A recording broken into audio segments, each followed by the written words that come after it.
Entrepreneuriat au Congo. Le commencement des incubateurs d'entreprises en RDC.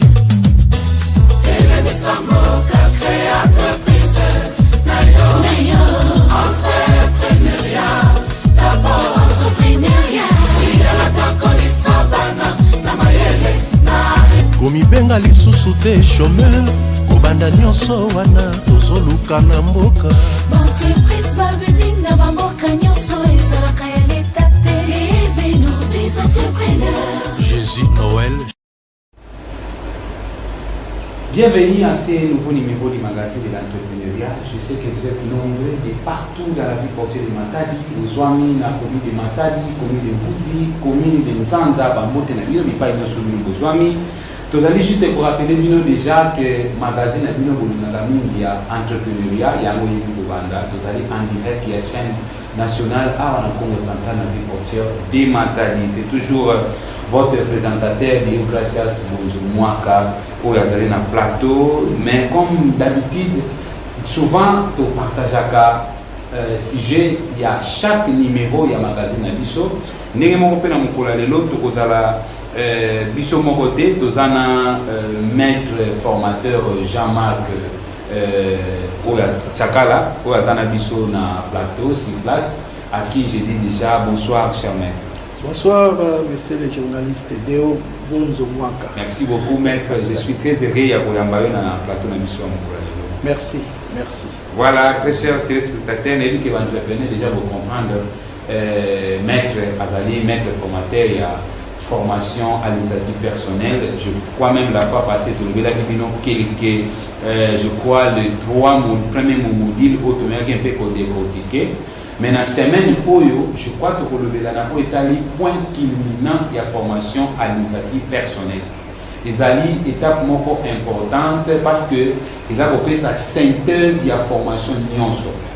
Peut-être au raté qui première séance, au raté qui deuxième, peut-être que la partie mususu échappe qui yo mais la synthèse où vous avez vraiment na idée mobimba il y a formation à l'initiative personnelle et bandi wapi et succès wapi peut écouper ça yo ligne à la fin. C'est pourquoi que les qui au moins à chaque semaine tu es au moins pour faire un élément surtout que semaine où ils allaient semaine où tu le na ba formation na bino boza ko la na entrepreneur na compte il y a FIP toza ko zoa déjà 11e module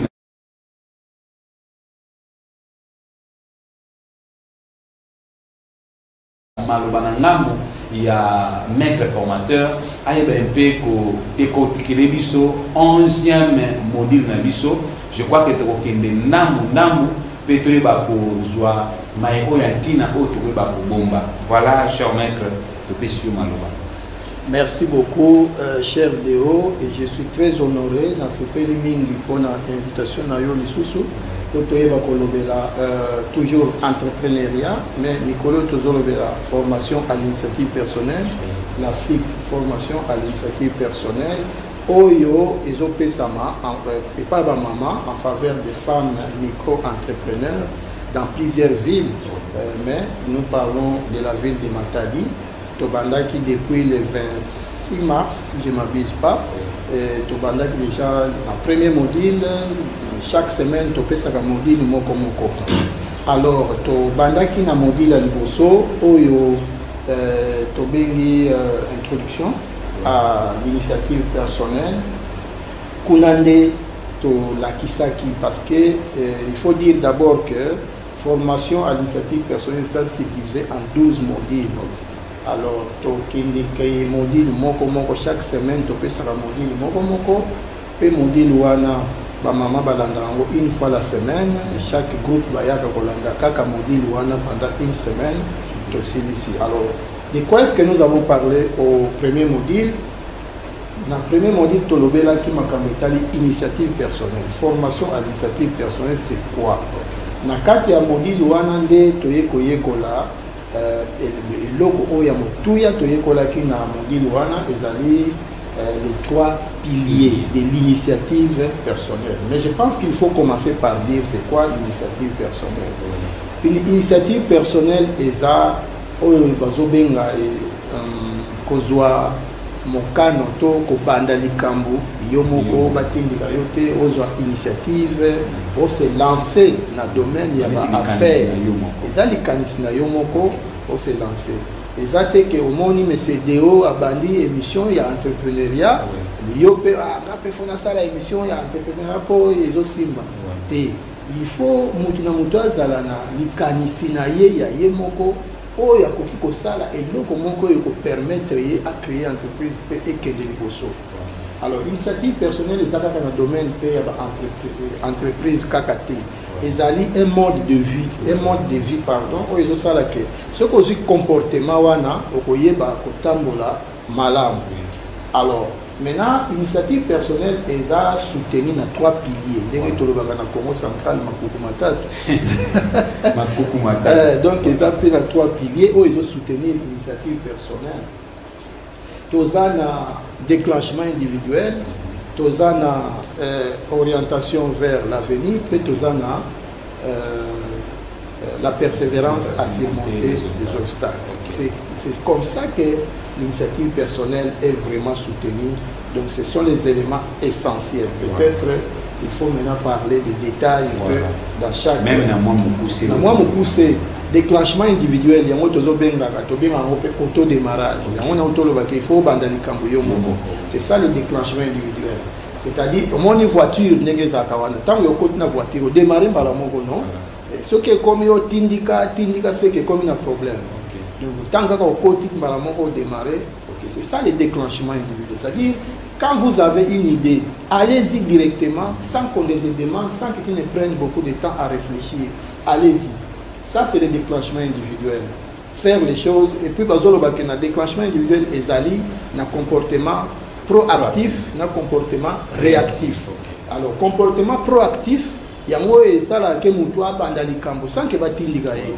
Par contre comportement réactif azelaka ndenge nazomona gouvernement oyo ndenge nazomona dollar emati biloko na wenze donc ye apesaka ba raison pe azozela alors que mutu oyo azali na comportement proactif azelaka te mbala moko anticipaka asalaka makambo. Alors nde sikoyo wana tolobi initiative personnelle. Pardon, le déclenchement individuel. Mais, ce que le déclenchement individuel, deuxième pilier, c'est orientation vers l'avenir. C'est une colobake. Tant que vous avez affaire, il faut que vous musika. Olingaka ozosala kona lelo. Omoni par exemple na maman mingi na lobaki yango na émission elekaki bango basala ba faire kaka po a nourrir kaka bana aller sakaka bana po azo mwa eloko ya kolia jour wana mais azomona musika te. Qu'est-ce que je veux devenir? Comment je peux faire en sorte de fixer objectif sur le manga musika? Donc, ayebi na été à sala kaka po amoni batu musu asala ka mondenge ba po ka miso ba osala ndenge pe ye azosala. Or, orientation vers l'avenir ngolo bake nazala prêt ya ko saisir ba opportunité o ekoya lobby pe nazala prêt ya ko surmonter ba obstacle oyo ekoki koya. Donc ba obstacle ezali makambo eko pekisanga na kende libaku ya mabe.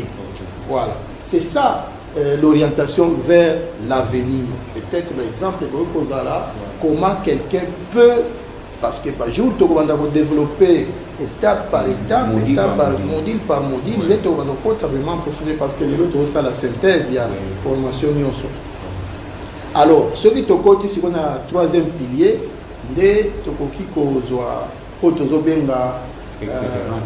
la persévérance pour surmonter les obstacles. Et il y tant que vous avez fait des obstacles, des difficultés, des problèmes, mais il faut que ça ait effort au kangama. Au luka solution na makasi na yo nyonso parce que après c'est là où on a des succès koya. Oui, parce que nous avons bloqué, nous avons musala oyo, nous avons l'État, nous avons des taxes, côté au courant, ils ont dérangé, côté au maïs, nous avons des factures, donc non, il faut toujours persévérer, pour au moins en souka et puis si bien. Voilà un peu le premier chapitre. Merci beaucoup. Voilà, je crois que très chers téléspectateurs de la partie où il y a les bossos, où il y a un chapitre à les bossos, tout le monde a les bossos, où mais c'est la vision synthèse, c'est vraiment très capital. Je crois que tous allez ébélés, où ils allaient magazine à l'entrepreneuriat, ba numéro na biso eza na ba ya écran na bino. N'hésitez pas à nous contacter au cas des besoins. Voilà ce que Toko qui est dans Moudi Lami Balé et puis les autres. Oui, alors maintenant ce que je vais faire, je ne vais pas aller Moudi par, mais je vais prendre les grandes parties. Voilà, c'est ça. Donc nous avons déjà pris la première grande partie qui est l'initiative personnelle. Voilà. C'est que deuxième grande partie, voilà. Et ça, le processus entrepreneurial. Okay. Donc, parce que c'est comme ça que les modules sont conçus. Nous avons, disons, je peux dire que nous avons deux parties. Dans ces deux parties-là, nous avons l'initiative personnelle et la deuxième partie, le processus entrepreneurial. Maintenant, dans le processus entrepreneurial, quand nous terminons, nous aurons deux modules supplémentaires. Donc, module à l'élo, pour toujours bien un point culminant. Il y a moi déjà toujours ça, parce que ça déjà synthèse. Après, si les points culminants, donc synthèse, il y a formation. Dès ce que tu continues un projet personnel, on va te relever la semaine prochaine, si Dieu le veut. Alors, mais si tant que tu continues un processus entrepreneurial, dès que la fois passée, il y a mon bon. C'est-à-dire mutu oyo alingi ko banda mbongo faut akota na processus wana mutu alinga sala entreprise na ye mutu alingi ko sala ba affaire mutu alingi comme entrepreneur il faut s'intégrer dans le processus entrepreneur parce que quand on parle d'un processus il y a des étapes à respecter. Première étape ezani, deuxième étape ezani, troisième étape ezani, quatrième étape ezani au monde. Alors si quoi première étape dans le processus entrepreneurial il y a moto zobenga identification des opportunités. Na mutu nyonso oyo alingi ko sala ba affaire, alingi ko sala entreprise, alingi ko sala mwa mbongo na ye.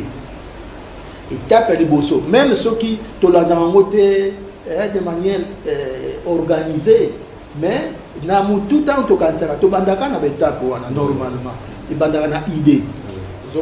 Idée entrepreneuriale, c'est-à-dire il faut saisir une idée entrepreneuriale oyo omoni que likambo oyo soki nasali yango peut-être nakoki ko réussir oyo tozobenga ba opportunité ndenge bazobongisa nzela oyo soki natie magasin nanga awa to boutique nanga awa namoni que ekoki kosimba sikoyo wana ozo identifier ba opportunité ndenge nayoki que politique moko bazo appliquer na mboka boye sûrement soki na sali boye na kozwa ba client o ba kosomba ndenge na yoki ke bazo tonga école moko na quartier na biso soki na tie boutique na ngana ba teka ba cahier ba stylo ba biscuit ba bonbon biloko ba na classe ba lingaka donc na koki ko sala mo ça ce sont des idées ozo saisir ba opportunité ozo saisir oyo ils ont se présenter mususu kutu nano moni yango te mais oyoki déjà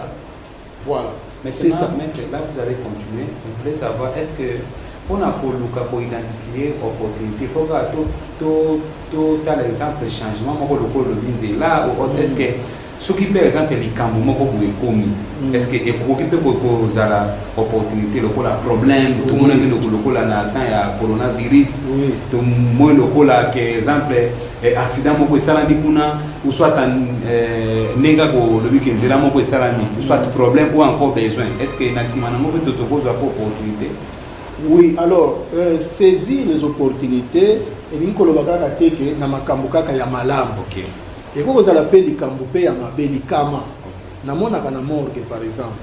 Ozomona menuisier to muto asala ka ba cercueil, n'est-ce pas? Oui. Amoni nan mutaku fité. Mutaku final de meye déjà c'est asali cercueil ya dimension moko po ya mwana muke, po ya mukolo, po ya koko. Déjà asi a saisir l'opportunité. Tant que mutaku kufa, il est déjà cercueil ça déjà prêt. Vous savez mususu kutu déjà a ba service nyonso.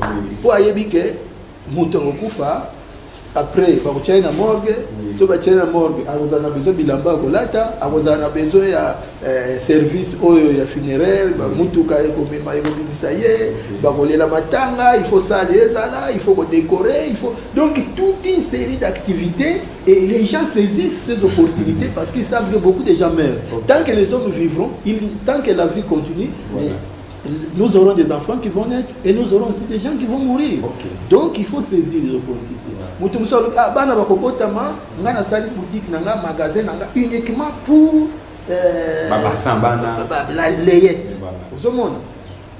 Donc, mais aussi, et comme kozala, accident et salemi, motumso akoloba, ah, nakozala na mutuka, oyo, soki, kama et salemi, peut-être, ba kolbia, les aides, to banini, ba ambulance, les aides, nga nakozala na mutuka, mongo souffre. Bon, c'est un exemple vague, mais il peut saisir toujours des opportunités, na likamo ya malamu to ya mabe. Yango ba, na français, ba lobake, à quelque chose, malheur est bon. Hein?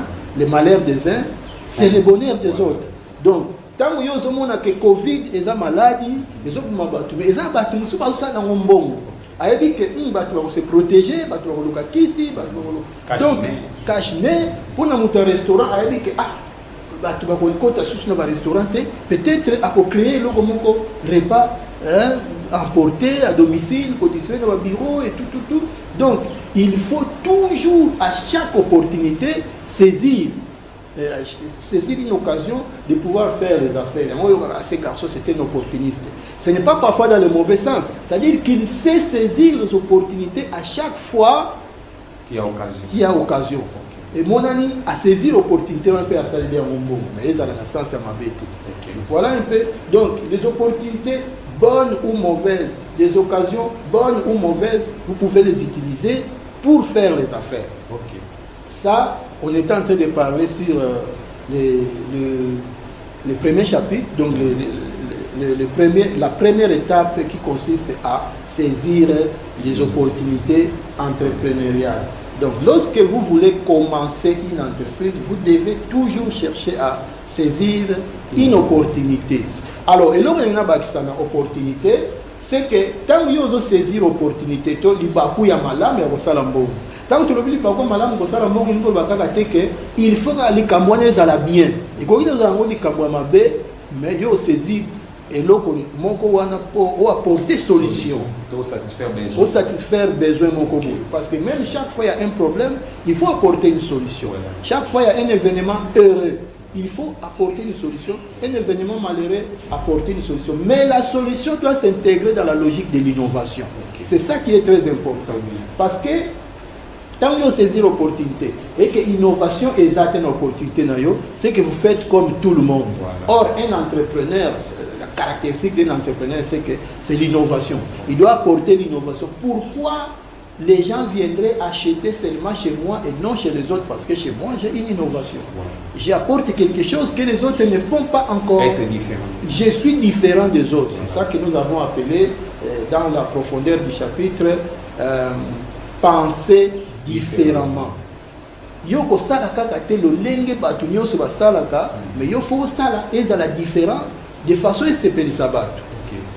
Ça c'est la première étape qui consiste à saisir l'opportunité. Il y a beaucoup à dire là-dessus. Mais deuxième étape, les habitants ont saisir l'opportunité. Il faut fixer un objectif. Et c'est là le vrai problème des entrepreneurs. Ils ont travaillé, ils ont salanaye, mais ils ont un objectif, ils ont poursuivre l'objectif. Ils ont salanaye kaka. Ils ont salanaye kaka. Ils ont un objectif ni nambula oyo. Ton moi oyo. Quel est ton objectif? Ah non, la kaka, la kaka, oh, non, Dieu a déjà tout donné. Maintenant, c'est à nous de dire ce que nous voulons. Alors, quand on fixe l'objectif, les gens avaient tapé, scientifiquement, et le lingue va fixer un objectif. Alors, un objectif, d'abord, c'est quoi? C'est en fait, et ça, comme on a déjà Moussika et Sika Olingo Kenya. On a vu par exemple que d'ici 3 mois, na lingina sala boy. Donc si quand on fixe objectif non ngana lobaka il faut tant on fixe objectif faut comment esclave objectif non, c'est-à-dire que vous investissez à fond pour atteindre cet objectif. Donner que yomo osu engagement na yomo. Osu engagement na yomo que il faut na sala likamo. Donc yomo comme que c'est surveiller même. Il y a tout le monde dans la formation na biso to lukaka partenaire de suivi. Mutu oya ko aider yo a rappeler ka yo que non olobaki okosala boye siko to komi wapi parce que tozo poussana. Ozomona. Donc il faut dans la partenaire de suivi oya ko aider yo. Alors objectif de manière scientifique il faut être la smart IP. IP smart. Biso IP on to bien en initiative personnelle. La initiative personnelle nous oza oyo tozobenga innovation eza na kati. Bon, smart wana nde yango tozobenga spécifique, mesurable, ambitieux, mais réaliste. Et puis ça doit être circonscrit dans les temps, donc temporaire. Donc objectif, il faut respecter bah, point wana. Ce qui est respecté bah, point sur 5 wana te, c'est que les objectifs sont malamu te. Mais aussi, il faut les alader autour de IP, c'est-à-dire respecter d'abord les 3 piliers dans la carte avec innovation. Wana omonique objectif ne vous a malamu. Alors, ce qui est le quand on a un objectif, et qu'on a moi passe, parce que tout ça la synthèse. Mais jour peut-être on étape kaka est concerné fixer un objectif. Là, nous allons parler un peu en détail pour dire comment quelqu'un peut fixer un objectif qui lui permet de réaliser les résultats escomptés. Est-ce que vous pouvez savoir sur exemple il y a objectif oui, respecter IP Smart? Bon, je peux donner un exemple où ils ont respecté IP Smart. Ça dépend, il y a domaine d'activité. Bon, moi je prends par exemple, je suis dans le domaine de la planification. Okay. Je peux dire que d'ici 3 mois, je vais atteindre un chiffre d'affaires de autant. Hein, ça, je ne vais pas dire. C'est un exemple. Peut-être un chiffre d'affaires de journalier, par exemple, de 800 000, 900 000 francs congolais. D'ici 3 mois, je vais atteindre un chiffre d'affaires de 900 000 francs congolais par jour en réfectionnant, par exemple, en mettant en place une technologie adaptée de production. Hein? Une technologie adaptée de production. Mais là aussi, quand je dis une technologie adaptée, c'est encore un peu vague. Par exemple, en achetant un four solaire, n'est-ce pas? Donc, d'ici 3 mois, je vais augmenter mes recettes de 900 000, donc je vais atteindre un chiffre d'affaires de 900 000 francs congolais par jour en achetant un four solaire afin de me prémunir contre les aléas. Okay. Alors maintenant, quand je dis d'ici 3 mois, c'est que mon objectif est circonscrit dans le temps. Okay. D'abord, quand on va voir l'aspect IP, IP veut dire qu'à l'intérieur, je dois avoir les déclenchements individuels, je dois avoir l'orientation future, je dois avoir aussi la persévérance à surmonter les obstacles. Alors là-dessus, je vais d'abord vérifier cela pour valider mon objectif. Je vois, est-ce qu'il y a les déclenchements individuels? Oui, c'est moi-même qui prends la décision. Personne, ce n'est pas Déo qui est venu me dire, oh, travail bien, c'est moi-même. Deuxièmement, je vais vérifier, est-ce que je suis orienté vers le futur? Oui, d'ici 3 mois, parce que l'échéance est allée. Donc, je suis orienté vers le futur. Alors, est-ce que je peux surmonter l'obstacle? Oui, l'objectif est protégé dans ce sens que dans un four solaire. Parce que je sais que courant est qui pamba. Ce courant est qui m'a pas écobé. Par conséquent, il faut que la four ou permettre de dépendant de courant. Donc, wana si qu'on a surmonté déjà l'obstacle na objectif na. Alors, si on a étape, est-ce que c'est spécifique? Oui, c'est clair, c'est bien défini. Est-ce que c'est mesurable? Oui, il y a des indicateurs. Chiffre d'affaires, on a besoin d'atteindre, et puis taper les nombres ou des indicateurs. Est-ce que spécifique, mesurable? Est-ce que c'est ambitieux? Oui, je vois que je suis ambitieux, je fixe quand même un chiffre d'affaires assez raisonnable. Est-ce que c'est réaliste? Oui, c'est réaliste parce que je peux le faire compte tenu de ce que j'ai à ma disposition. C'est réaliste. Est-ce que c'est limité dans le temps? C'est limité dans le temps. Oui, le temps est fixé. Alors, est-ce que... Oui, c'est ça, non? Oui, limité dans le temps. Donc, je vois que l'objectif est bien fixé. Alors maintenant, comme l'objectif est bien fixé, je peux maintenant m'engager. Mais avant de m'engager, je vais demander le feedback. C'est-à-dire, je vais savoir, est-ce que dès qu'on a fixé l'objectif, toi qui est, voir un peu ce que j'ai fixé. Est-ce que c'est bon? Est-ce que vous pouvez saler? Ah, maître, ah, on a moni, vous pouvez saler, mais ah, bongisa boui, ah, bongisa boui. Dans ce cas-là, je n'ai pas le bongisa. Donc, moi, je vais avoir un feedback. Alors, voilà, il va objectif. Mais si on peut Deuxième étape, il y a processus on a fixé un objectif. Troisième étape, parce que vous avez ce temps la mission c'est ça aussi. Ce qu'on se le besoin de que quand ils ont les cabangou, alors que vous avez c'est ça aussi la télé, voilà. Oui, oui. Alors maintenant, troisième étape, les alliés ont planifié ce coup. Pour fixer l'objectif, pour saisir l'opportunité, pour fixer l'objectif, il faut planifier. Il y a moins dans l'affaire, il faut faire un plan d'affaires. Ça le plan d'affaires, on doit planifier comment il faut les cas, pour planifier l'activité, nous avons aussi partie narrative, on doit planifier les activités, puis partie financière, planifier les finances. Aussi, si vous planifiez, vous avez déjà ce qu'on les cas, après on les qui sous ce qu'on a feedback. Et qu'on a dit, est-ce que vous marchez, est-ce que vous bien, tout. Wanande na sanisi étape ya planifier les activités, na planifier les finances. Tant au salaire au yena feedback ya suka sikoyo kotuna batu o ba yebi na ba client est-ce que ce qui na produit lipa ya bobo au sombango est-ce que talana de lipa on na sali est-ce que ça kitoko est-ce que au moni ndenge nini pesa nga point de vue na yo. Alors wanande sikoyo zo senga feedback mais avant même au panda prototype na yo to obim sa produit à liboso faut tout na batu que non na sali bo na zo na sala bo moni ndenge nini batu même ba peso ko wa eza bien mais faut bongisa boye wa eloko boye zangi faut ajuster sikoyo sali prototype na yo net ni to ba boulangerie ezali pa o ya liboso o pesi na batu mais kana ni pa o ba maman o pe ba tekaka mais kana ni pa o yo moni ndenge nini papa li pa eza bien mais ya wa faut bongisa boye après au bongisi selon ba attendre la client sikoyo c'est lancé donc étape les quatre étapes importantes il y a processus entrepreneurial tout ça que répéter ezali identification des opportunités, fixer un objectif, planifier les activités et les finances, et puis les retours d'informations, tu as un feedback. Merci, maître, je vais revenir. Je crois que tu l'as dit, le point culminant, ma perception vraiment poussé parce que le temps est tellement manqué.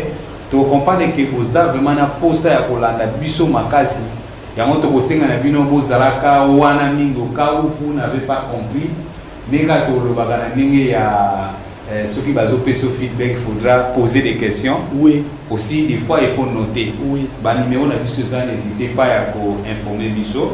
Là, pour passer nos messages, moi aussi, c'est vraiment important. Les ministères de l'entrepreneuriat, ils ont les ministères de l'industrie et le développement, des petits et moyennes entreprises et des petites et moyennes industries, bâtir projet, Moussou ici, Forgec, na FPI.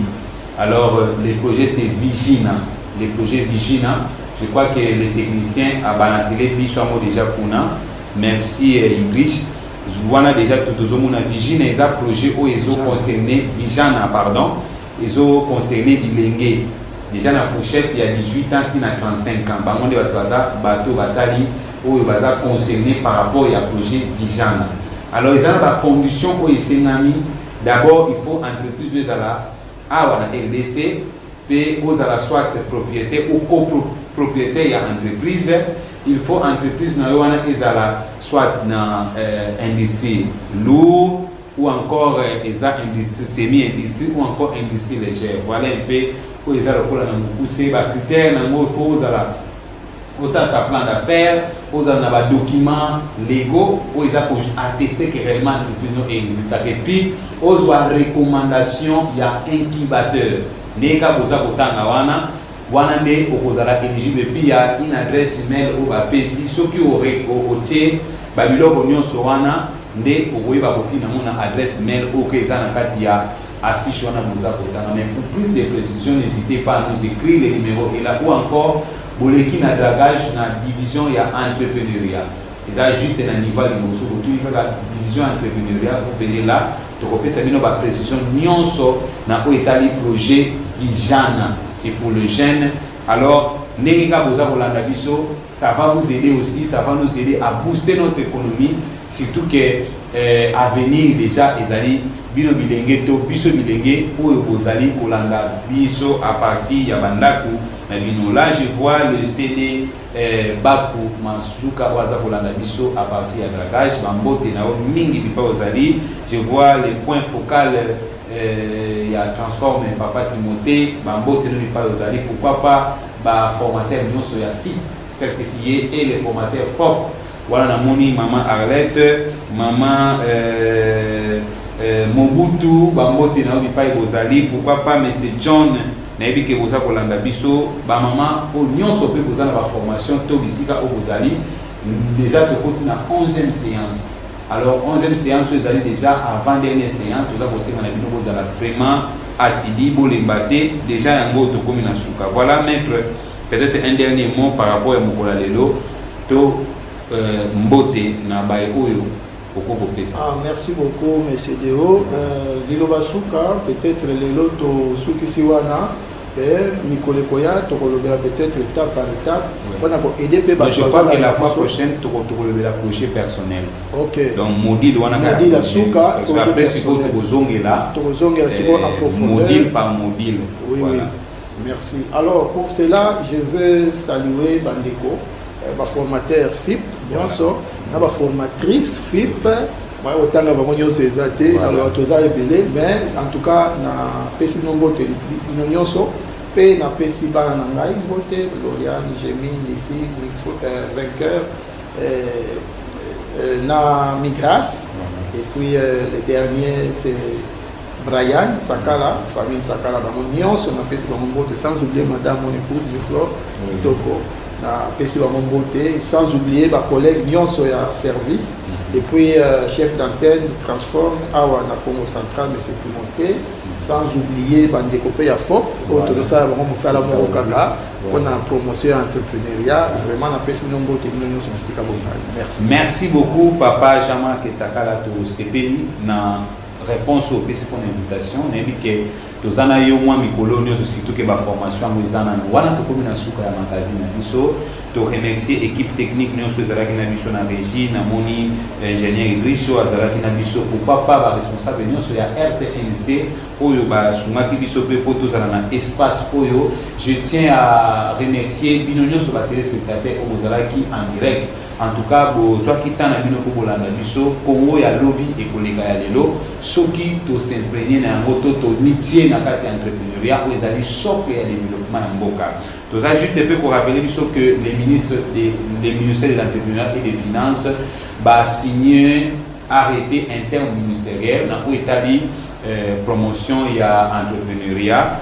Donc tant que la binomo pena mikolo ezali koya na pesi ingénieur junior na bima bambote na bipa ezali pourquoi pas mademoiselle Aspire Queen bipa ezali Esther bambote na bino pe na bandeko nyonso oyo bayebi kolanda biso na mokola lelo tokutani na mbala ya sima. Bye bye.